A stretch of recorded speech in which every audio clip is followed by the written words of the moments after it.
There's a clear hadith as well in which there were two brothers. One of them was working, one of them wasn't, and he was spending his time doing the da'wah and the work of the deen and so on and so forth. And the person that wasn't, the person that was working and had income, he was being given a share by his brother. And the Prophet ﷺ told us something to the effect that you are being given because of a share in your wealth.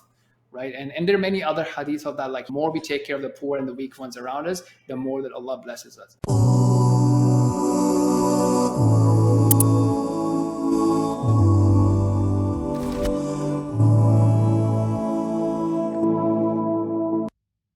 Bismillahir Rahmanir Rahim. Assalamu alaikum. Welcome to our next episode of Quranic Transformation, verse number 17 of Surah Al-Qalam. Let's begin.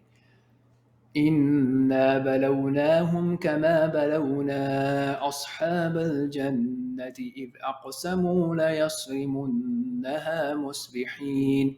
Indeed, we have tested those Makkans as we tested the owners of the gardens when they saw they would surely harvest all its fruits in the early morning, وَلَا يَسْتَثْنُونَ, leaving no thoughts for Allah's will. فَطَافَ عَلَيْهَا طَائِفٌ مِّن رَبِّكَ وَهُمْ نَائِمُونَ. Then it was struck by a torment from your Lord while they slept. فَأَصْبَحَتْ كَالصَّرِيمِ, so it was reduced to ashes. فَتَنَادَوْا مُصْبِحِينَ, then by daybreak they called out to each other, أَنِ اغْدُوا عَلَى حَرْثِكُمْ إِن كُنتُمْ صَارِمِينَ, saying, go early to your harvest if you want to pick all the fruit. فَانطَلَقُوا وَهُمْ يَتَخَافَتُونَ, so they went off, whispering to one another, أَلَّا يَدْخُلَنَّهَا الْيَوْمَ عَلَيْكُمْ مِسْكِينٌ, do not let any poor person enter your garden today. وَغَدَوْا عَلَى حَرْدٍ قَادِرِينَ, and they proceeded early, totally fixated on their purpose. So this is obviously a story Allah subhanahu wa ta'ala is telling us, and it has a lot of lessons for us in terms of looking at how Allah subhanahu wa ta'ala plans and how the human beings plan. Right? So that's one of the things that happen, that people may try to find these shortcuts, these ways to not give what is the right of Allah subhanahu wa ta'ala. This whole notion of that, hey, you know what, it's my thing, it's my property, it's my harvest, and I can do whatever I want to. So whether it be something, something related to wealth, as is in this example, when these people, they had a garden and their father used to give a share to the poor people from every harvest, and they said, you know what, we'll just go ahead and we'll just pick up everything before the poor people, or the ones that we would usually benefit, they would come in, and we'll just keep everything for ourselves. So this is obviously has a lot of lessons for us, right? So first of all, thinking about what happens when we start thinking that it's all ours, it's all my money, my time, my finances, my property, what have you. I don't want to give anyone any share. Either cutting corners on what Allah has made obligatory, such as the zakah, or cutting down on things that we may have committed as a voluntary thing and trying to find excuses. So the intent in these scenarios is that we think that, we'll have more.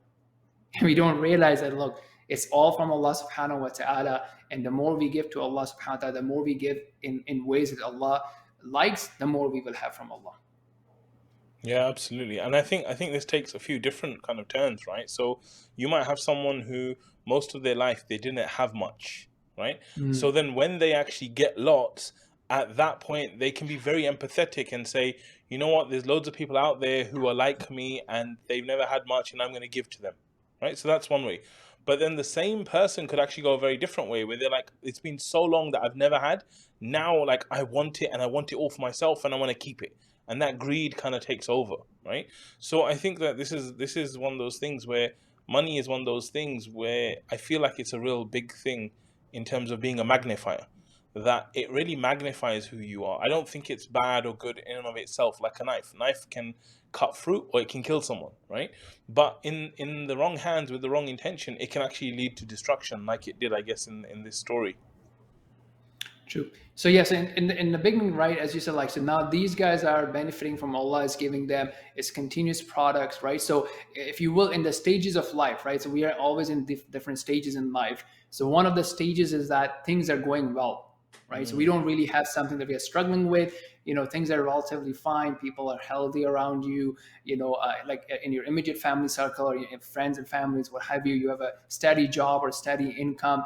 It's meeting all your needs, right? So you're relatively happy. Whether you came from that and it's just running like that, or you came from a place where you were struggling and now things are all going well, right? And that's when shaitan kicks in, or our own desires kicks in, our greed kicks in, and it's like you kind of start feeling less dependence Allah subhanahu wa ta'ala, right? Which is one of the things that's mentioned here, that they had this firm plan, right? وَلَا يَسْتَثْنُونَ. So they had no there was no share, or there was no if you were Allah in the picture, right? So the command of Allah in the picture, that look, what, this is our plan, this is what we're going to do, like no consequence, no thinking of like, well, what if Allah gets angry, but what if Allah subhanahu wa ta'ala does not like it, and what can happen to us. So totally focused and fixated on their self, their plan, and focusing on that.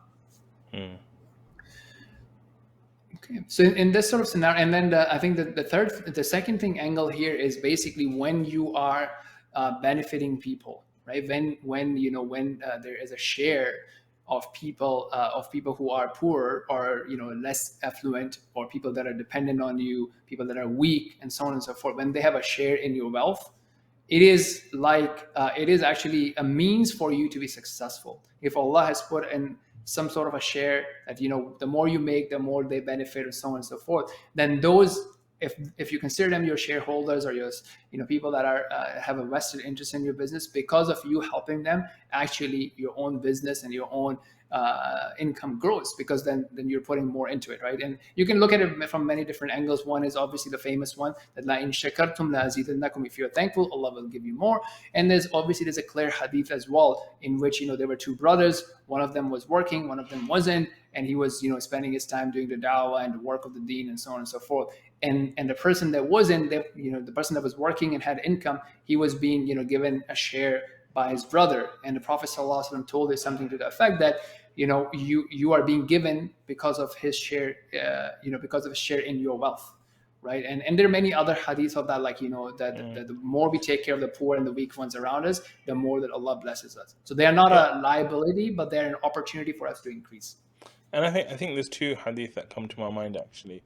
One is the hadith where the Prophet ﷺ said, recognize and acknowledge Allah in times of ease and prosperity, and He will remember you in times of adversity. And know that what has passed you by was not going to befall you, and what has befallen you was not going to pass you by. And so this, I think, is really amazing, because when you're like these people, they've got that time of harvest, and we know that when you're a farmer, the time of harvest is like the greatest time. Okay, this is when all the reward comes in, and all the fruit and the money and everything is ready now, right? Like you waited months for this. So now they're in this time where they have plenty and Allah's going to give them so much. And in that time, this is the time when you got to remember Allah, right? Like things are easy for you, things are good. And instead of remembering Allah, they kind of try and create this plan to avert what's good for them and what is the plan of Allah, right? And then and the reason why I mean it's good for them, because it reminds me of the second hadith where the Prophet ﷺ said that the one Allah loves the most is the one who benefits the people the most. So again, like these guys could have used this opportunity to get themselves Jannah by remembering that this is Allah's harvest. He's giving us to this. Be thankful to Allah, remembering Allah, and then using some of that harvest, just a tiny amount, for the benefit of other people, and that would have led to a completely different story.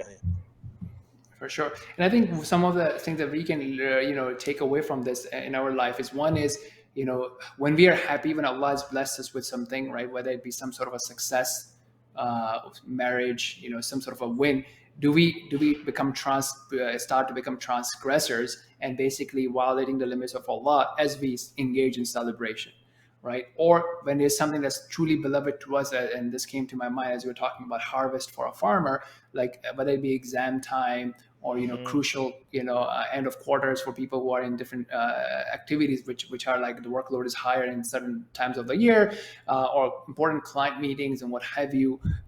Do we feel that we are going to compromise on our basics, whether it be making time for salah, or being visibly holding on to our Muslim values and identity, right, and not engaging in certain type of activities which are disliked by Allah subhanahu wa ta'ala. Another thing I want to kind of bring up about these ayah, right, is the fact that It says, "Do not let any poor person enter your garden today." And they proceeded early, totally fixated on their purpose, right?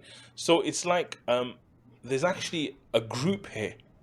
It's not just you're kind of creating a sin or doing a sin on your own. It's like they were advising each other how to avoid it. And I can imagine, because alhamdulillah, like the village I was born in Pakistan, I've been to that village at the time of for example, Eid, when they're sacrificing, right? And what happens is, in the village there are certain people who have money, they are actually sacrificing, and there's other people from the village who will come with the hope that we're going to get some meat, and then we'll be able to eat meat for days, inshallah, right? So that's what happens. And then it's very interesting to see how the people who have the meat are treating the ones that don't have the meat, and this is what's happening. And that's what's happening here in the story, where to those that actually own the gardens, are going to do their harvest and pick the fruit, it's like us and them. They have this mentality where, we are the guys who own all this stuff, and they are the guys who are going to try and take some from us, and, don't give it to them, and use this technique and use this. And this is how the enemies of Allah are operating today. Like they're seeing the Muslims, they're seeing all these kind of situations, and they're trying to come together on this evil and this hatred to try and do something wrong. And the big lesson to learn here is that when you do that, you actually end up like these people, which is total destruction, and at the end of it, as losers. Beautiful, right? I think this is a very good point, right? So what you're saying is that you're sort of not thinking of it as like one body, rather you're having this sort of distinction, right? Like the famous story of the wolf said, let me have the red cow, let me have the brown cow, the black cow, and then all the cows are gone. So that's really beautiful. Like, instead of thinking as like one body, you're creating this like artificial separation. And then this is the opposite of what the Prophet ﷺ taught us, right? Because even if you look at the last sermon of the Prophet ﷺ, he told us that a Muslim is a brother of a non-Muslim, right? And for us, like, this is actually the bringing together. This is the unity. This is the togetherness. And therefore, as a farmer going to my harvest, if I'm thinking like that, like these poor people and me, we're brothers, we're together, we're one, my mentality towards the harvest would be completely different. But it's when we create these separations between us that, oh no, they're separate, I'm separate, that's when the issues are really caused. And that's where the dehumanizing happens, where you think, oh yeah, these poor people, they're just in it to try and get my harvest and this and that. And you start telling yourself stories which actually destroy you. Great. So for this, inshallah, we'll wrap up. And then the next one we'll actually talk about now. Once you have made a mistake, something happens, and Allah subhanahu wa ta'ala makes something happen to you that can become like a wake-up call, then how do you actually deal with that, inshallah? So that will be in the next episode. Assalamu alaikum.